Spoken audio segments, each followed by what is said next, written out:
Pangkal lidah. Hubungan fonologi dan bunyi. Fonologi dan sumber bunyi. Fonologi mempelajari tentang bunyi bahasa dan bagaimana bunyi tersebut dihasilkan. Sumber bunyi dalam bahasa dapat berasal dari berbagai bagian tubuh, termasuk lidah. Pangkal lidah. Dalam fonologi dan fonetik artikulatoris, pangkal lidah sering disebut dengan istilah lain. 1. Dorsum. Dorsum merujuk pada bagian atas lidah.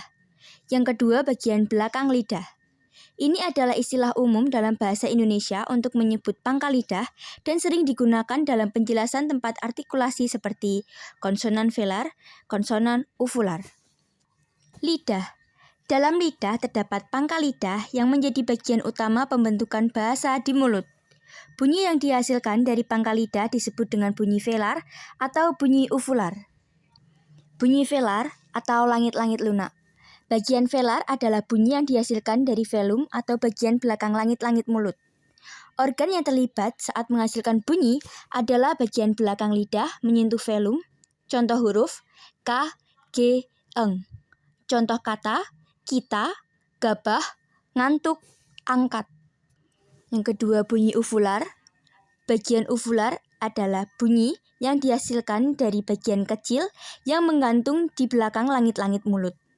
Organ yang terlibat saat menghasilkan bunyi adalah bagian pangkal lidah menyentuh uvula. Contoh huruf hi, ha.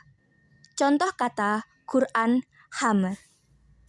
Langkah-langkah. Untuk mengeluarkan kata dari pangkal lidah, kamu perlu fokus pada teknik artikulasi dan pernapasan.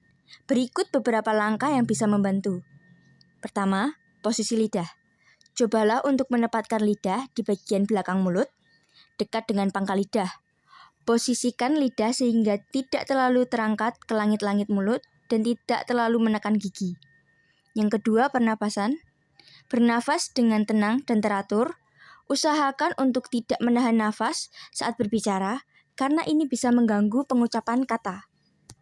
Langkah-langkah. Latihan pengucapan. Mulailah dengan mengucapkan kata-kata atau suku kata yang membutuhkan pengucapan dari pangkal lidah seperti K, G, atau Ra. Latihan ini membantu menguatkan otot-otot lidah di bagian belakang. Assalamualaikum warahmatullahi wabarakatuh. Teman-teman, berikut ini adalah bunyi velar dan uvular. Contoh yang pertama. Gunting kertasnya nggak tajam. Contoh yang kedua, kakek ngasih gelang ke cucu.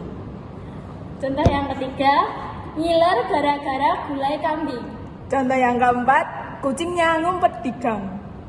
Yang selanjutnya bunyi uvular. Bunyi uvular itu hurufnya ada 2, Q dan O. Contoh yang pertama, aku membaca Al-Quran. Contoh yang kedua, saya membuang khomer. Terima kasih.